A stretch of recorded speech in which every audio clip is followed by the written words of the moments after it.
እንዴት አደራችሁ?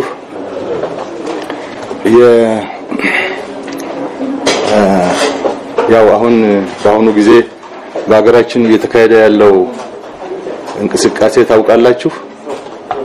የቲፒኤልኤፍ ጁንታው ኃይል የከፈተውን ጦርነት ኬሳ ሳለማ ወለካ ጀልቀበ ገሳሰሪት ሜትር ባንድ ዲግደሚለማ ዲግደሚሽን ሶዶሚ ተቆረት ዋሽንግተን ዲሲ ራ ከደበርሱ ሰገንታ አፋን ኦሮሞ አማ ጀልቀባ ፈጎፍ ዲዮዳ ራዲዮ ኢንተርኔት ሳተላይት ናይልሳት ፌስቡክ ዳን ከነን ሰገንታ ገኝ ወርዱፋ ጅርተን ደገፈቶተ ገኝ ጃለተሙ አከሞልተን ሮቢ ሰዳሰ ኩደ ሰደት በረኩመ ለማፍ ዲግደማ አከለኮብሰ ኢትዮጵያትሞ ሰዳሰ ሰገል በረኩመ ለማፍ ኩደ ሰዲ ኬሱሜሳን ኬሳን ራኒ ነሞዳ እንዲቲ bulchiisa naannoo kibbaa godinaa koonsoof naannoo isaatti walitti bu'insa uumameen namoonni dhannoo hin qabne walumaa galatti 15 ajjeesamuu dubbatu jiraattonni bilbilaan VOA'tti himan.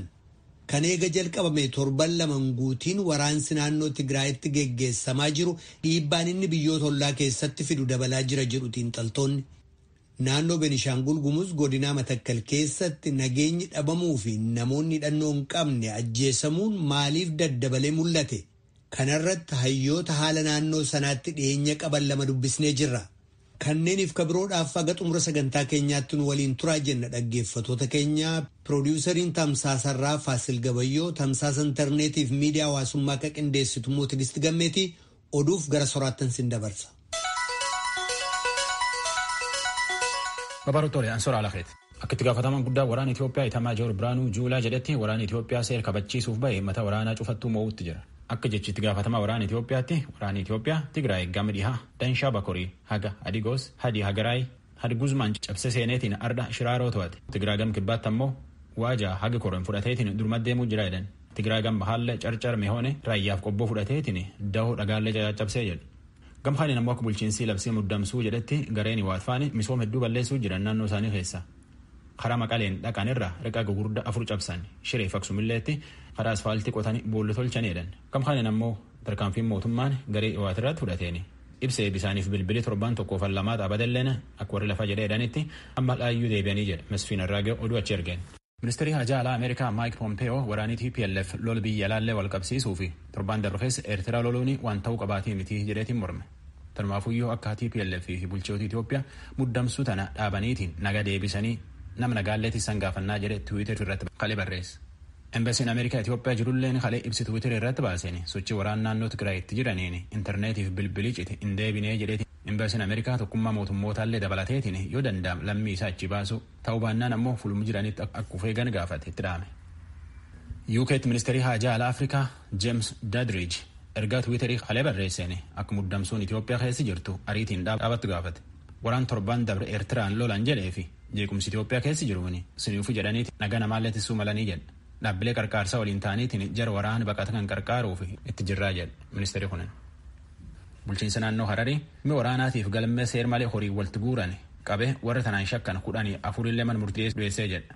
Akka addis chokkolootu achi ergeen jedhetti warri tanaan shakkame qabame waraana biyya kaduriifa. Akka ittaanaan itti gaafatama poolisii aanaa Komaander Naasir Badir jedhetti warra qabam keessa sadarkaa waraanaatti haga koloneelii gaafaatti keessa jira. Jara kana uummatatti odeeffannoo poolisii kennee qabanii jedha. Waan jara kanarra shakkanii qaban keessa raadoonii waraanaatii fi ministeerii waraanaa fayyadaman. Warra qabam keessaa hagi tokko maraata of fakkeessee qabanii jedha uummatni naannoo isaa akka eegatu gaafannaa jedhe itti gaafatamaan kunan. Itoophiyaatti namee dhiyoo tana bulchiinsi naannoo Tigraayiif yeroof jedhaniitiin filan Dr. Muluu Neggaa hojiin isaa taqara bulchiinsir deebi'aniiti jaaruu jedheetiin VOA'tti.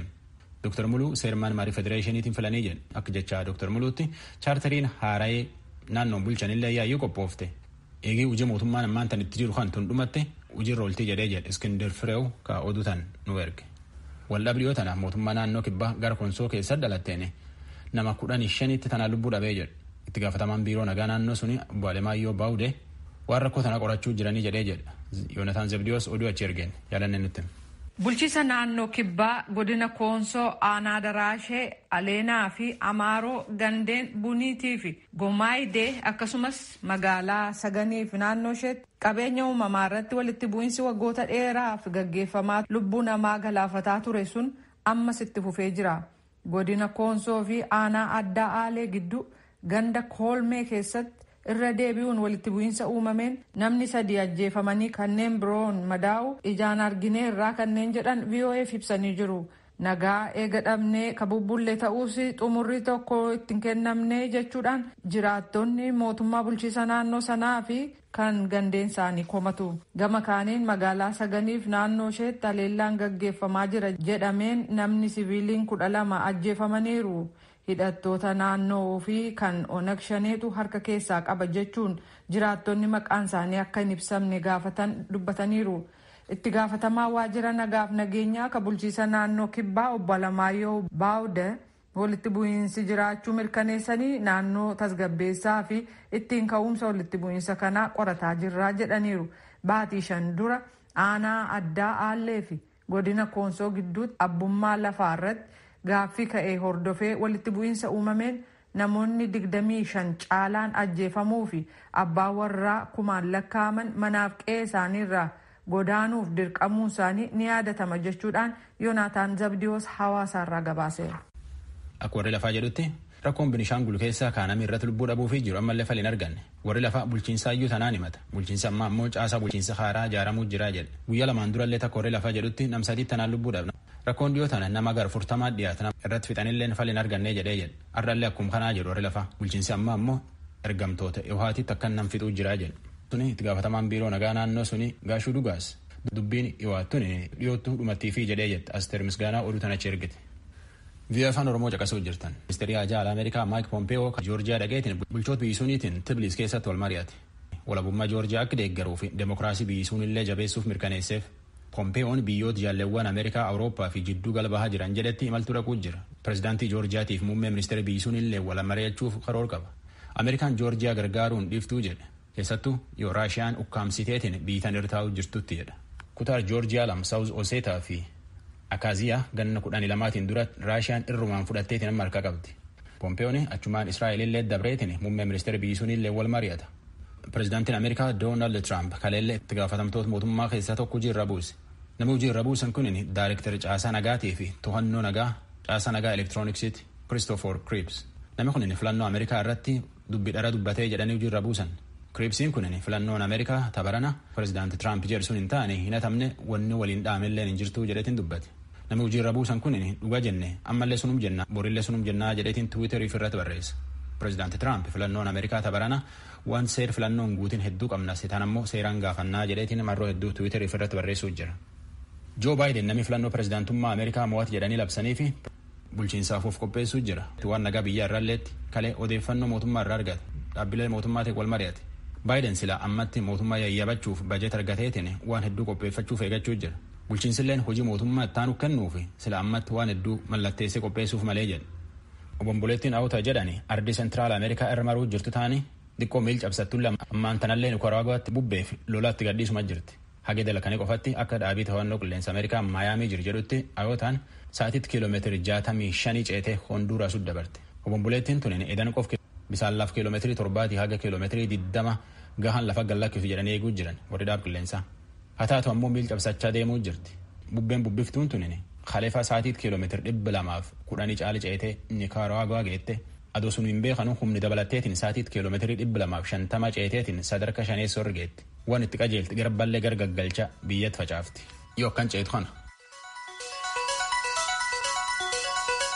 Kadhagaa jirtanas Waashingtan DC irraa ka dabru raadiyoo sagalee Ameerikaa sagantaa afaan Oromooti.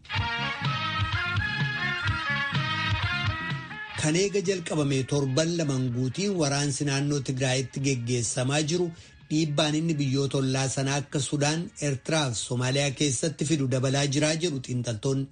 Gabaasaa Mohaammed Yesuuf Naayiroobii irraa erge tujubeetu dhiyeessa.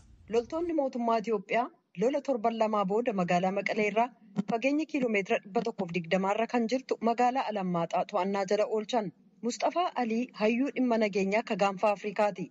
Alammaaxaa to'atuyyuu mootummaan federaalaa walitti bu'iinsa yeroo dheeraatu isa eeggataa jedhan. Alii Act 1 Translation. Kun Itiyoophiyaan fuula duratti tarkaanfataa bakka itti dabalaa qabachuu akka dandeessu mul'isa. Garuu yeroon isaa ulfaataadha. Waraansi kun tarii riphxee loltummaa ulfaataa finiine kan Iwahaatiin fonqolchuuf ulfaataa ta'etti jijjiiramuu malaa jedhan. Loltoonni Tigraay maadhee waraanaa raayyaa ittisaa irratti haleellaa raawwatan erga jedhamee booda baatii kana keessa loltoonni mootummaa Itoophiyaa loltoota mootummaa naannoo Tigraayiif amanamoo ta'an irratti haleellaa oofan. Waraansichi duruu siiviilonni 20,000 ol ta'an nageenya isaaniif sodaatanii gara Sudaanitti akka baqatan gochuunsaa rakkinni namoomaa naannoo sanaa hammaataa deemu mul'isa. Guyyoota dhiyoo as waraansichi hammaatee jira. Pireezidaantiin naannoo sanaa Dabratsiyoon Gabra Mikaa'el humnoonni isaanii haleellaa misaayilaa Eertiraa irratti raawwachuu isaanii ibsanii haleellaan itti dabalaa akka jiraatullee akeekkachiisan. Tigraay Eertiraan nu waraanuuf loltoota ishee nutti ergitee himannaa jedhu Eertiraan ni haalte. Aliin akka jedhanitti hirmaannaan Eertiraa mootummaan Itoophiyaa waraansa sana injifachuuf carraa qabu ni cimsa. Alii Act 2 Waraansichi du'atti dabalaa akka jiraatu ka saaxilu yoo ta'u walitti bu'iinsa kanaanis baqattoota hedduu jiraata. Eertiraan seenuun humnoonni Eertiraa teessuma lafa sanaa beekuun isaanii Abiy Ahmed akka irra aanu godha. Sababiinsaa martinuun isaanii Tigrootaa jedhan. Muummichi ministeeraa Itoophiyaa Abiy Ahmed dilbata darbe akka jedhanitti humnoonni isaanii lola kana dura dhaabbachuu akka danda'aniif deeggarsa biyya kabiroo akka hin barbaachifne tuqan. Guyyoota dhiyoo as lola waraanaa tasgabbeessuu akka gargaaraniif loltoota Somaaliyaa keessa turan hanga tokko gamasii baasaniiru. Tarkaanfiin kun immoo Somaaliyaa irra dhiibbaa hamaa kaa'uu malaa jechuudhaan dhaaba rakkoo addunyaa qoratu ICG'tti daayirektarri sagantaa Afrikaa Koonfart Iroo beeksisaniiru. Iroo Act. Kun keessumaa innaa Somaaliyaan filannoo paarlaamaaf pireezidaantiif qophaa'aa jirtuuf muummicha ministeeraa Itoophiyaaf pireezidaantii Somaaliyaa Mohammad Abdullaahi Farmaajoo gidduu hariiroo cimaan waan jiruuf Somaaliyaa balaarra buusuu mala.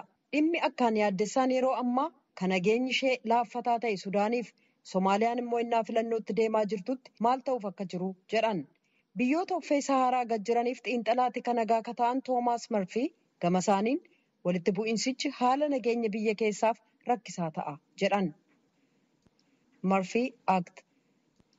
Naannoo Oromiyaa, Amaaraa, Somaaliyaa fi naannoo uummattoota kibbaa keessa walitti bu'iinsa bal'aan kan jiru yoo ta'u, raayyaan ittisaas sana to'achuuf yookaan keessumaa humnoonni nageenya eegumsa naannoo sana gochuu sadarkaan dandeenye irra jira. Mootummaan federaalaa yeroo ammaa naannoo Tigraay waliin waraansa irra jiraachuun dandeettii jiruuf daran rakkisaa akka ta'uuf Abiy loltoota Somaaliyaatti bobbaasuu ilaalchisee murtii cimaa akka murteessan dirqisiisa. Kun immoo Amisoom haa ta'u kabiroof jechuudha jedhan. Amisoom gurmuu gamtaa Afrikaa ka Somaaliyaa keessaati. Yuunaayitid Isteets tokkummaa mootummootaaf humnootiin addunyaa martinuu lolli dhaabatee tattaaffiin araarteessummaa akka jalqabamu gaafatan. Mootummaan federaalaa garuu hoogganoota naannoo waliin marii kamiinuu akka hin geggeessine waan ibseef kun hanga ammaatti hin milkoofne. Yeroo lakkoobsi namoota COVID-19 qabamanii Yuunaayitid Isteets keessatti baay'ee dabalaa jirutti kasilaa vaayirasichaan baay'ee miidhamti jedhamtee tilmaamamte ardii Afrikaa keessatti agi lakkoobsichi dabale xiqqaadha. Miseensa gurmuu hojii dhimma vaayirasii kan Waayit Haawus Dr. Antooni Faawuchii fi Daayirektara Waaltaa To'annaaf Ittisa Dhukkubootaa Dr. Joon Nkengasong dabalee ogeeyyiin fayyaa dhukkuba daddabraa kanarraa naannoleen addunyaa adda addaa maal akka barate torban kana keessa walga'anii mari'achuuf jiran. Gabaasaanii Paawul Johannesburg irraa ergite jaalanneetu dhiyeessa. Masriin yeroo jalqabaaf nama vaayirasii kooroonaan qabame qabaachuu ishee baatii guraandhala keessa bartee aangawoonni eegumsa fayyaa uummataa kan Afrikaa gara tarkaanfii fudhachuutti qajeelan. Torban tokko booda kan biyyoota 55 miseensummaan qabatee jiru gamtaa Afrikaa irraa hayyoonni Finfinnee keessatti walga'uun karoora qaban dhiyeessan. Baatii 9 booda hoogganaan tajaajila fayyaa kan sadarkaa olaanaa deebiin qindoominaan kenname weerara dhukkuba ardii Afrikaa keessaa hamaadha jedhame kooroonaa irraa lubbuu namootaa oolchuu danda'eera. Afrikaa keessatti dhukkuba COVID-19 kan qabaman miliyoona 1.9 yoo ta'an kunis isa silaa ni dhaqqaba jedhameerra xiqqaadha. Dr. Jaan Kengasong waaltaa ittisaaf to'annaa dhukkubootaa kan Afrikaaf daayirektara ta'uun hojjetu. Isaanis akka jedhanitti weerara vaayirasii kooroonaa kana ittisuu ardiin Afrikaa akka danda'u mirkaneessinee jedhan.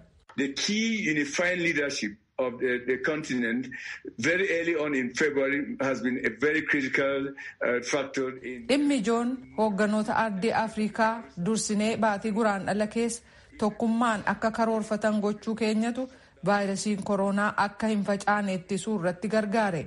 Baatii bitooteessa jalqabatti ituu waan hundumaa hin cufne ta'e fakkeenyaaf akka Afrikaa kibbaa kan guyyaa 2 lakkoofsi namoota dhukkuba kanaan qabamanii ni dabala ture. Wanni Afrikaa kibbaa mudate akkanatti fakkaatutti weerara sahamaadha jedhaniiru. Dr. Ken Gasong akka dubbatanitti dhukkubi kun michummaan irratti hojjechuun murteessaa akka ta'e agarsiisee jira. Walta'uun qindaa'anii hojjechuun faca'ina vaayirasii koronaa to'achuuf barbaachisaadha jedhan. Dhaabbata biyyoolessaa Yuunaayitid Isteetsi kan dhukkuboota alerjiif daariqaa kan hoogganan Anthony Fauci kan weerara vaayirasii koronaan akka hamaatti miidhame Yuunaayitid Isteetsi jedhan. Wiixata darbe konfirensii gama viidiyoon gaggeeffame kan hayyoota eegumsa fayyaa irratti kana dubbatan Fauciin vaayirasii kana ittisuuf qabxiilee 5 hordofamuu qaban tarreessan. Afaaniif funyaan haguuguu, walirraa fageenya meetira 2 qabaachuu, lafa namni walitti qabame irraa fagaachuu, mana keessatti walitti qabamuu mannaa alatti gochuu fi yeroo yerootti harka dhiqachuu akka ta'e dubbatan. If those 5 public health measures were adhered to universally and consistently over the country, it is clear. Qabxiilee 5 kana hojiirra oolchuun kunis sadarkaa addunyaatti akkasumas biyyoota keessatti haala dhaabbataan hojiirra oolaan akkuma muuxannoo darban kan biyyootaarraa argannetti ituu biyya keenya keessatti hojiirra oolchineerra ta'e weerarri yeroo ammaa akkaan dabale kan hin arginu turree jedhaniiru. Kutaalee Yuunaayitid Isteetsi hanga tokko keessatti hoogganoonni siyaasaa tarkaanfilee kana fudhatanii jiru. Kutaalee kanneen biroo keessatti immoo barbaachisummaan haguuggii fuulaaf funyaanii yookaan maaskii falmiin uumamuun akkasumas uggurri kaa'ame dinagdee miidha jechuun didan. Faawuchiin akka jedhanitti dhumi falmii fi diddaa kana guutummaa Yuunaayitid Isteetsi keessatti weerarri dhukkuba COVID-19 akka hammaatu godhee jedhaniiru. Around June 19th, we had the beginning of a resurgence of cases due to the attempts to so-called reopen the economy.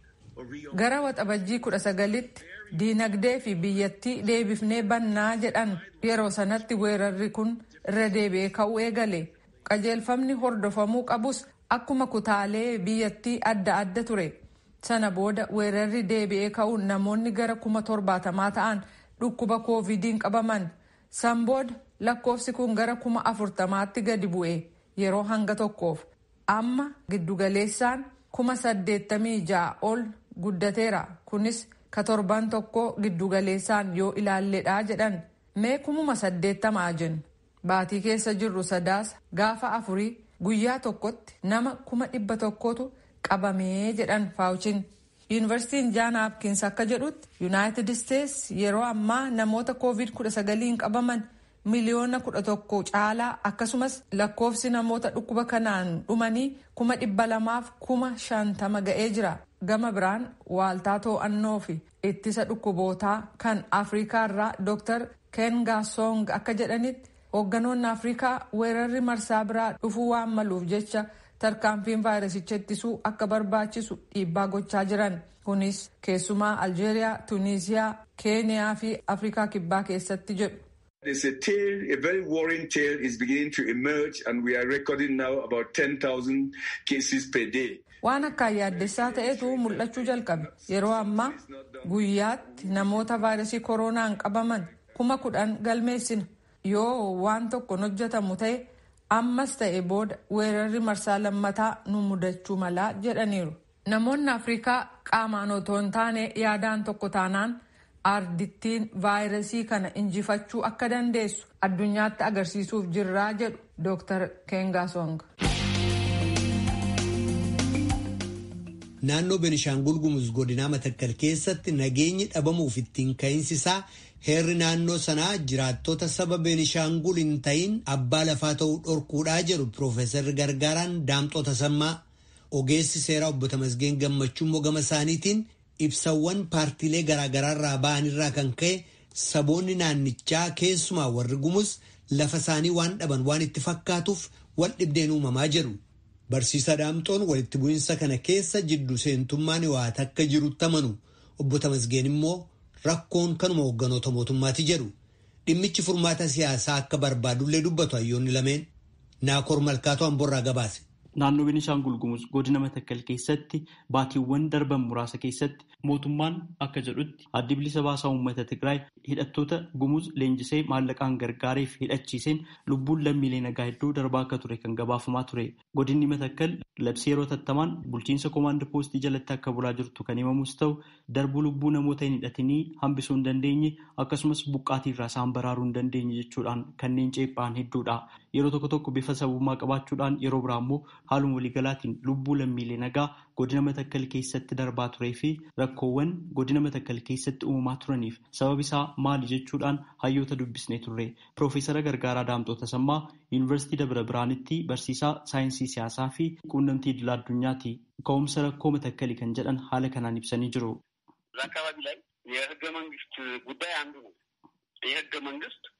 Naannoo Beenishaangulitti waa'een heera mootummaa rakkoo isa tokko. Heera naannoo Beenishaangul tumamerraa sabootni naannichaa 5 abbootii qabeenyaa lafaa akka ta'an yommuu eeyyamu, Amaaraaf sabootni kanneen biroo naannoo Beenishaangul keessa jiraatan garuu mirga abbummaa lafaa dhorkatamuun cal'isaniima akka jiraatan kan eeyyamu. Yoo mirgi abbaa lafaa hin mirkanaa'u ta'e bakka bu'umsi hawaasa keessatti qabaatu gaaffii keessa seenaa jechuudha. Yeroo gochaatti seenamu ammoo ajjeechaaf buqqaatiinis jiraachuu malaa jechuudha jedhan. Ogeessa seeraa kan ta'an obbo Tamasgan Gammachuu gama isaaniitiin ka'umsa rakkoo godina Matakkal keessaa ilaalchisuun yeroo dubbatan akkas jedhu. Bira jiru ammayyuu muddama guddaatu jira. Gara bakka tokkotti uummanni buqqa'eetu bakka gandarraa keessumaa gandoota baadiyyaarraa gara magaalaatti buqqa'eetta. Kanaaf ka'umsa jettee fi ka'umsa guddaan ilaalcha siyaasaa dhaaba siyaasaaf garee siyaasaa adda addaatiin ilaalchi siyaasaa kanarratti adeemsifamaa jiru. Walitti bu'iinsa kanaaf gahee guddaa qaba. Keessumaa leetonni karaa gama Amaaraa jiran walirra darbanii Beenishaangul ristii keenya jedhanii yeroo adda addaattu maqlachaa adda addaa beeksisa adda addaa baasaa turanii namoonni kun erga ristii keenya jedhanii erga erga lafa keenya jedhanii lafa kanarraa nu buqqisuuf murteeffatanii ka'anii kan jedhu sodaa guddaa turre jira. Taanaan muummee ministeeraa hidhadhaa fi lola ofirraa lola erga jedheeti mana keenyeen dhumnu kan jedhu baay'inaan dargaggoonni kun gara lagaatti isaan baqatanii gara fincila akkamitti deemanii jiru. Qaamni siyaasaa beenyu jedhamu yeroo adda addaatti maqlachaa ni laatu. Mootummaan naannoo Amaaraa karaa kominikeeshinii isaaniitiin jechoonni jedhaa ture jidduu gallee kifeenneen lollaan ni jedhaa ture. Gama Beenishaangulis immoo mataa isaa lafti keenya qofaanitti Kwaaraa Yuungaa, Chaarmii Yuungaa bakka adda addaa naannoo Amaaraa bakka tuqanii deebii isaan laataas wal ga'ee muddamni kun aangoota mootummaa dabalatee dhimma kanarratti karaa lafa jalaatiin waan hojjetanis uummatatti gad bu'ee uummatarraa immoo gara gabaaf sablammii jeequmsa keessumaa uummata Amaaraa fi uummata guddaa guddaa uumaa jira. Kanaafuu gahee taphataa jira deemna mana. Gama mootummaa naannoo Beenishaangul Gumuziin kan dhagaa turre haleellaa sanaan yookaan ajjeechaa suukanneessaa lammiilee irra gahaa tureen kan miidhamaa ture sabaan tokko miti. Abaluunis kan of keessatti hammate yookaan immoo saboota kanneen biroos kan of keessatti hammatee jedhu. Haleellaa taasifamaa jiru irraa wal dhabdeen jiru isa siin jettan ta'uu maaliin mirkaneeffachuu dandeenya? Oromoon warri Shinaashaa jedhamu Agawuunis eenyu Amaaraa dabalatee du'aa jiru. Garuu xiyyeeffannoon yeroo baay'ee irratti taasifamu uummata naannoo Amaaraa fi uummata Gumuz uummata Amaaraa gidduutti kanan jedhee uummanni Oromoo fi uummanni Amaaraa uummanni Agawaa uummanni Shinaashaa walitti makamanii jiraatu. Yeroo baay'ee bakka tokko isaanii naannoo daangaa Amaaraa kana gidduutti dhiyeenyaan wal keessa kan isaan jiraatanii bakka akkasitti naa tarkaanfii fudhatamu walumatti jimlaa walumarratti namuma isaan irraa adda ta'e irratti kan tarkaanfii fudhatan. Miidhaan garuu innaa tarkaanfiin adda addaa fudhatamu Oromoon keessa hin duune, Shinaashaan hin duune, Agawuun hin duune inni jedhu dooniiru. Qabatamaanuu hundumti keenyayyuu yeroo dhiyootti sooshaal miidiyaa kanarratti waan turredha. Lammaffaa maaliif kana jedhu rakkinni keessan maal jettee isaanii immoo karaa adda addaatiin qorannoo irratti gootu kan akka deebitti silaatan jechoota achi daddarbatan kana lukkoo kana boodee fedhan kan nutti hafe lafa kana qofaadha. Lafa kanarraa jireenyi isaanii ammoo laaltu hundi baay'inaan bosona irratti hirkataniiti kan jiraatanii waan adda addaa bosona keessaa waan argamuun kan jiraatan hojjetanii qotanii maal godhanii miti. Bosonni kun dhufee kana booda jireenyi keenya gara fuudhanii namoota sadanna kan jedhu sodaa guddaa isaan irratti jira. Lammaffaan namoonni akkas jedhan investimentiidhaaf dhaqatanii investimentiidhaan dhaqanii lafa isaarra qubatan lafa kanaa boor referendamii godhaniitu filannoo godhanii gara isaaniitti dhiyeeffachuuf irratti hammaan hojjetamaa jira kan jedhu. Kan ammaa inni kun itti bobbaasoo jette jechoota filasiin jedhe gamaa gamanaan aangoonni mootummaan isaan darbatan walitti darbannaa qofaa hin ta'in gara uummata isaaniitti gadi buusanii waan kana mobilaayisu. Inni kan biraan ittaanaa muummee ministeeraaf ministeera dhimma alaa Itoophiyaa yeroo ammaa kana kan ta'an Dammaqa Mokonnin lammiileen nagaa lubbuu isaanii hidhatanii baraaruu qabu jechuun kan ergaa dabarsanii haalatti namootni hubatantu adda malee kaayyoon isaa namootni hidhatanii akka wal fixaniif miti yookaan rakkoon biraa akka dhalatuuf miti kanneen jedhanillee jiru. Sun maal jettu asirratti? Waan akkasii miidiyaadhaan baay'ee televezyiiniidhaan dubbachuu kee bira tu danda'ame keessaan itti deemtee qaamota gochuu barbaachisu mari'achiiftee akkuma amma godhaa turan sana milishaa leenjii haa ta'u tapha adda addaa godhanii kanaan uummata wajjin mari'atanii kan gochuu qaban. Isaan dhiisiitti namumti inni kan bal'aa'onniyyuu inni kana keessaa gahee hin qabne jedhamuyyuu jecha gaafasi sirrii akka hin ta'in dubbatameera. Fakkeenyaaf muummeen ministeeraa haasaa paarlaamaa keessatti godhanii nu kan barbaannu madooshaa qabatanii gasoo qabatanii jireenya isaanii akka jijjiiran malee qawwee hidhatanii akka warra lammiitti jedheera. Sun akkamatti miti kan darbatame jecha gaafas kaanaa muummee ministeeraa dubbatame sirrii akka hin ta'in ibsuuf jedheen kana fudhate. Hiikoo garaa garaatti laachuuf eenyuufuu banaadha jechinni gaafas darbate. Kanaaf inni sun mataasaa gahee mataasaa qaba jedhee dubbachuu danda'a. Mootummaan Federaalaa Itoophiyaas ta'e mootummaan naannoo Beenishaangul Gumuz ibsa yeroo garaa garaatti baasaa turaniif rakkoo naannicha keessatti uumamuuf giddu seentummaa adda bilisa baasaa uummata Tigraay Hawaatiin kan eeraa turan kana ilaalchisee obbo Tamasgeen yaada isaanii akkasitti kennanii jiru. Anamma saganaa wajjin amanee fudhachuu na dhiba. Maaliif rakkinni jiru jechoota angootiidhaa fi ibsa jennuu adda addaa karaa dhaabolee siyaasaatti isheetti siyaasaatti bahuu jedhaa jirra. Otuu kana jennu gara wahaati jechuudhaaf yeroo adda addaatti koo lafti kun kan keenya riftii keenya kan jedhani dhaaba siyaasaa ABN fi dhaaba siyaasaa angoota mootummaa naannoo Amaaraa jiran. Karaa biraatiin kana qofaa miti kan keenya Kwaaraanu kan keenya Shaagdiinu kan keenya darbanii kan irra jirani hooggantoota mootummaa naannoo Beenishaangul. Jeequmsaaf kanatu gahee godhataa jira. Isaan kun immoo karaa adda addaatiin karaa harka lafa jalaatiin namoota hidhachiisanii waraana kana deebisaa jiru. Erga jenne Hawaatii wajjin akkam gosa bittaa qabsiisnu namoota kana Hawaattuu qacaree caasaa mootummaa keessa kaa'ee mindaa kafalaa jira. Mootummaa miti mootummaa biyya bulchaa jiru. Kanaaf ani inni kun dubbicha lafa harkisan dhiisuuf waliin gara biraatti qabatan darbu itti gaafatamaa fudhachuu dhabuuf waan jedhamu malee isaan jedhee amanuudhaaf na dhiba. Piroofeesar Gargaaraa Daamxoo gama isaaniitiin rakkoo Beenishaangul Gumuz keessatti uumamuuf harki Hawaat jiraa jedhu. ይህንን ሁኔታ ህወሓት በአግባቡ ኤክስፖርት አድርጎታል። ያውቀዋል። የእርሻና ኢንቨስትመንቶች ሙሉ የመተከል ዞን naannoo Beenishaangul Gumuz keessumaa godina Matakkaliin Hawaat sirriitti beekaa. Lafootni investimantiitiin qonnaatiin Matakkal keessa turan hundumaa sadarkaa jedhamuu danda'amutti jeneraalotaaf kolonelota Hawaatiin kan to'atamee ture. Yeroo bakki bishaan hidha haaromsa guddichaatti ciisu qulqulleessanis hojii bosona qulqulleessuu sana kan fudhatan jaarmayaa isaanii Meetek jedhamee waamamu yommuu ta'u akka barbaadan qofaatti lafa sanarraa muka qulqulleessaa turani. Yeroo sanatti immoo hojjettoota guyyaa hawaasa Gumuz keessaa kan argataa turan. Akka lakkoofsa Itoophiyaatti bara 2011 karaa dimookiraasiitiin yeroo Hawaat sirna mootummaa keessaa dhiibaman hojjettoota guyyaa sanaa akka meeshaa waraanaa hidhachiisaa turan odeeffannoon jira jedhan. Rakkoon naannoo Beenishaangul Gumuz keessumaa godina Matakkal keessatti uumamu akka furamuuf yoo barbaadan wantoota godhamuu qabu jedhan obbo Tamasgeen akkasitti kan isaan ibsan. Furmaanni isaa tarkaanfii garee lamaan irratti fudhachuu. Fakkeenyaaf hundi keessaas gaggeessitoota mootummaa ta'anii jechoota adda addaa daddarbatanii uummata kana warra kakaasaa jiran gama naannoo Amaaraatiin naannoo of danda'ee jiru tokko keessa galanii lafa keenyaa riftii keenyaa warra jedhan jidduu gallee tarkaanfii fudhannaa warra jedhan kanarratti tarkaanfii fudhachuu. Isaan kana walqixa garagaraa gama lamaanii amma tarkaanfii fudhatinitti otuu komaandi poostii dhiiftee waan biraa gootee wantichi hin qabbanaa'u. Jara garlachuu walqixxee fudhachuu. Amma gardee Beenishaangul keessa warra jiran Amaaraarota irratti fudhachuun ni mul'ata. Garuu gama Amaaraatiin hooggantoota mootummaa dhiisiitii warra